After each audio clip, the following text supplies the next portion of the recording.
아주 먼 옛날 조선의 깊고 험준한 산골짜기에는 때묻지 않은 자연의 신비와 함께 기이한 이야기들이 바람처럼 떠돌았습니다. 오늘 여러분께 들려드릴 이야기는 바로 그 녹음이 우거진 산속에서 운명처럼 만난 한 외로운 사냥꾼과 도적 여인의 애틋하고도 강인한 사랑 이야기입니다. 새벽 이슬이 채 마르지 않은 이른 아침, 산안개가 자욱하게 깔려 한 치 앞도 분간하기 어려운 고요한 숲속이었습니다. 그곳에서 석호라 불리는 사내가 굵은 참나무를 향해 도끼를 내리치고 있었습니다. 도로랑이라는 이름처럼 그는 산에서는 그 누구보다 강인한 사내였죠.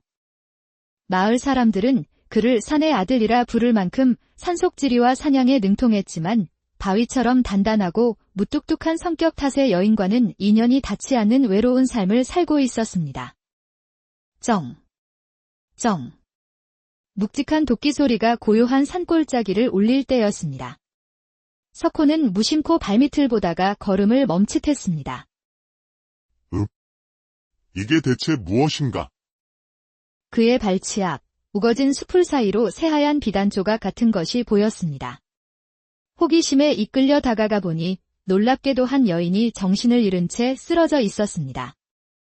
여인은 군데군데 찢어진 옷을 입고 있었지만 그 옷감은 평범한 백성의 것이 아닌 고운 비단이었습니다.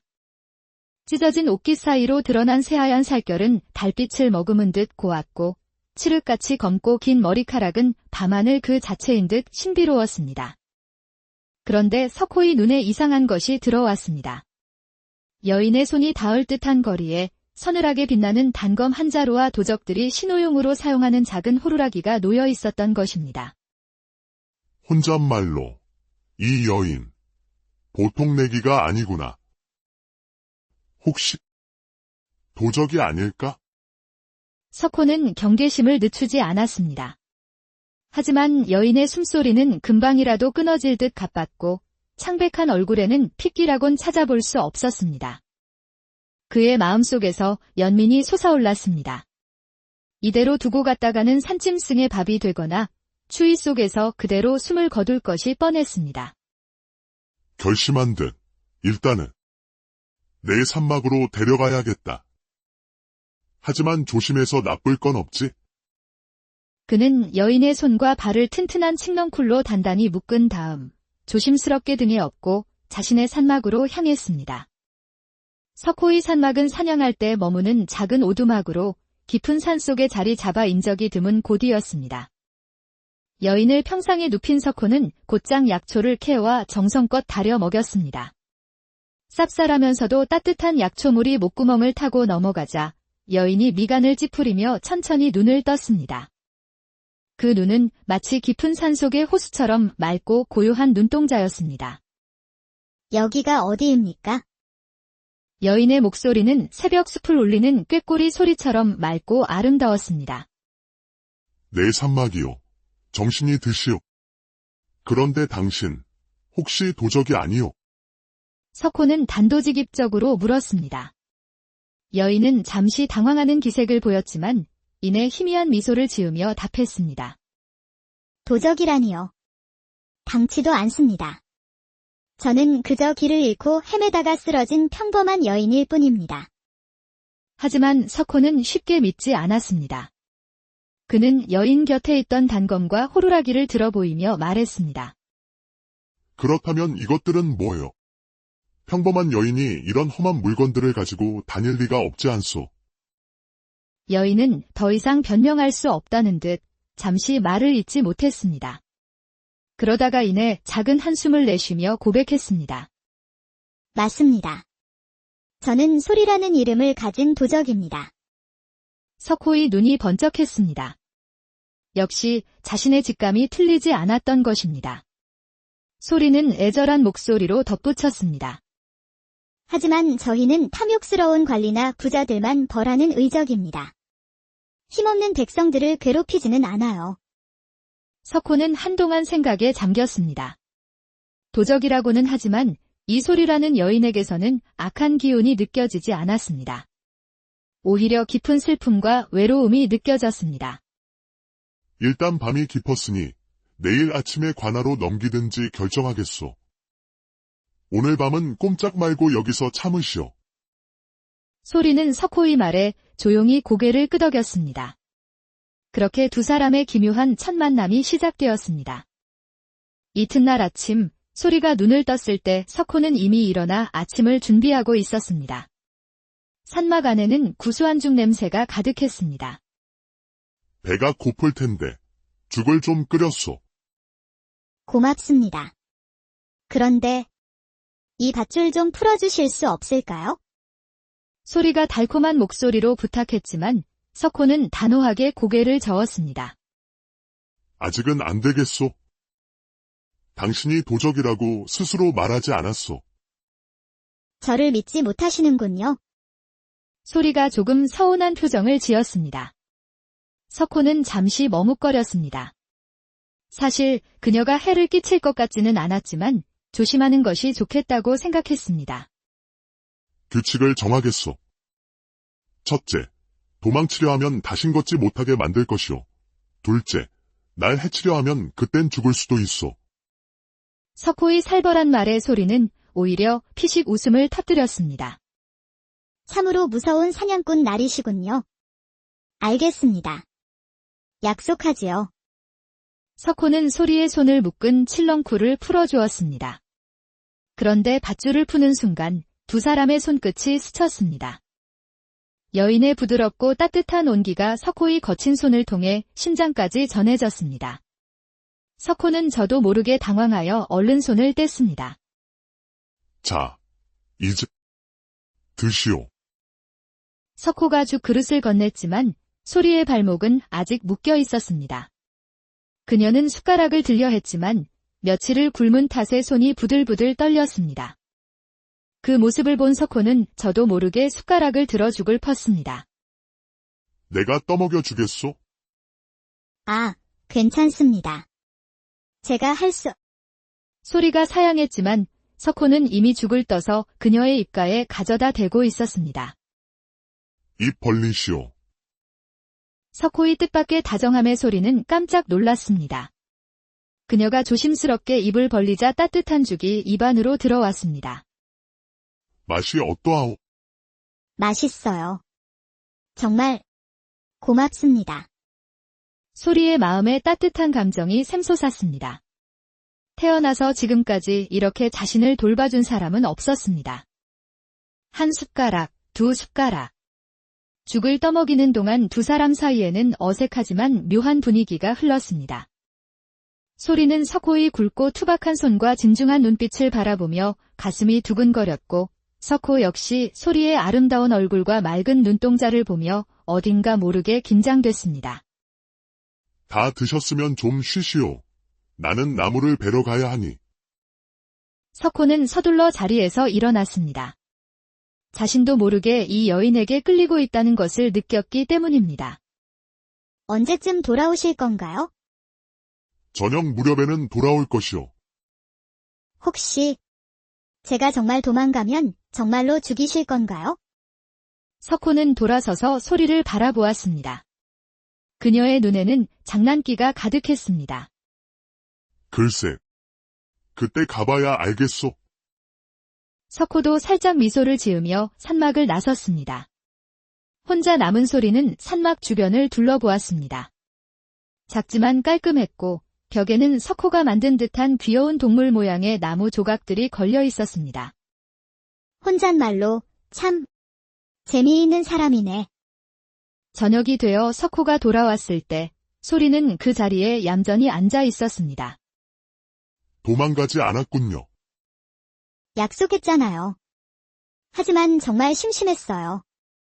온종일 발이 묶여 있었으니까요. 할 일이 없어서 그랬을 거요. 내일은 뭔가 할 일을 찾아주겠소. 저녁을 먹으며 두 사람은 많은 이야기를 나누었습니다. 소리는 자신이 왜 도적이 되었는지, 석호는 왜 혼자 산에서 살게 되었는지 서로의 상처를 조금씩 털어놓았습니다. 저희가 하는 일은 나쁜 일이 아니에요. 탐관오리들이 백성을 괴롭히면 그 재물을 빼앗아 가난한 사람들에게 나눠주거든요. 그렇다면 의적이군요. 나쁘지 않은 일이오. 세상에는 벌받아 마땅한 자들이 너무 많으니까. 석호의 말에 소리는 자신을 이해해주는 사람이 있다는 사실에 마음이 따뜻해졌습니다. 두 사람은 서로의 아픈 과거를 보듬으며 더욱 가까워졌습니다. 달이 높이 떠오른 밤, 소리가 조심스럽게 물었습니다. 내일도 저를 묶어둘 건가요? 석호는 잠시 생각했습니다. 하루 종일 함께 있으면서 그녀에 대한 경계심은 이미 눈 녹듯 사라진 후였습니다. 글쎄, 도망가지 않을 것 같긴 한데. 절대 도망 안 가요. 약속할게요. 그럼 내일은 풀어주겠소. 소리가 환하게 웃었습니다. 그 순간 석호는 자신도 모르게 말했습니다. 당신 같은 미인은 처음 보. 말을 뱉고 나서 석호는 깜짝 놀랐습니다. 소리 역시 얼굴이 홍시처럼 붉어졌습니다. 어색하지만 달콤한 침묵이 흘렀고 그날 밤 두 사람은 쉽게 잠들지 못했습니다. 사흘째 되는 날 새벽, 소리는 조용히 일어났습니다. 석호는 아직 깊은 잠에 빠져 있었습니다. 소리는 그의 잠든 얼굴을 한참 바라보았습니다. 혼잣말로 정말 좋은 사람이야. 하지만 자신의 부하들이 걱정되었습니다. 사흘이나 돌아오지 않으니 분명 큰일이 생겼다고 생각할 것입니다. 소리는 아쉬운 마음을 뒤로하고 조심스럽게 산막을 나섰습니다. 한참을 걸어가는데 갑자기 숲속에서 여러 명의 사내들이 나타났습니다. 아씨, 여기 계셨군요. 저희가 얼마나 찾았는지 모릅니다. 무진아, 어찌 여기까지 왔느냐? 아씨가 사흘이나 돌아오지 않으셔서. 무슨 일이 있으셨습니까? 그때 또 다른 무리가 숲속에서 나타났습니다. 하지만 그들은 소리의 부하가 아니었습니다. 바로 악명 높은 도적 두목, 흑천과 그의 일당이었습니다. 소리 아씨, 이런 데서 다 뵙는군요. 반갑습니다. 흑천이 음흉한 미소를 지으며 나타났습니다. 그는 오랫동안 소리를 차지하려 했지만 번번이 거절당한 터였습니다. 흑천, 당신이 어찌 여기에? 아씨를 찾고 있었지요. 사흘이나 종적을 감추시니 걱정이 되어서 말입니다. 사실 그는 소리의 부하들을 위협해 그녀의 행방을 알아낸 것이었습니다. 소리와 무지는 순식간에 흑천의 부하들에게 둘러싸였습니다. 아씨, 어서 도망치십시오. 무진이 용감하게 맞섰지만 수적으로 역부족이었습니다. 소리 역시 저항했지만 결국 붙잡히고 말았습니다. 한편 소리가 없어진 것을 안 석호는 땅에 남은 발자국을 따라 급히 그녀의 뒤를 쫓았습니다. 혼잣말로 여러 사람의 발자국이 뒤섞여 있구나. 누군가가 소리를 데려갔어. 석호의 마음에 불안감이 엄습했습니다. 자신도 모르게 소리에 대한 걱정이 앞섰습니다. 발자국을 따라가던 석호는 땅에 묻은 핏자국을 발견했습니다. 설마 소리가 다친 건 아니겠지? 석호는 더욱 빠른 걸음으로 뒤를 쫓았습니다. 어떤 일이 있어도 그녀를 구해내야 한다는 생각뿐이었습니다. 어느새 소리는 그에게 소중한 사람이 되어 있었습니다. 흑천의 소굴은 깊은 산속 절벽에 숨겨진 동굴이었습니다. 소리가 끌려온 곳은 어둡고 습한 동굴 안쪽이었습니다. 소리 아씨, 이제 내 말을 들어야 할 때가 온 것 같군요. 간단합니다.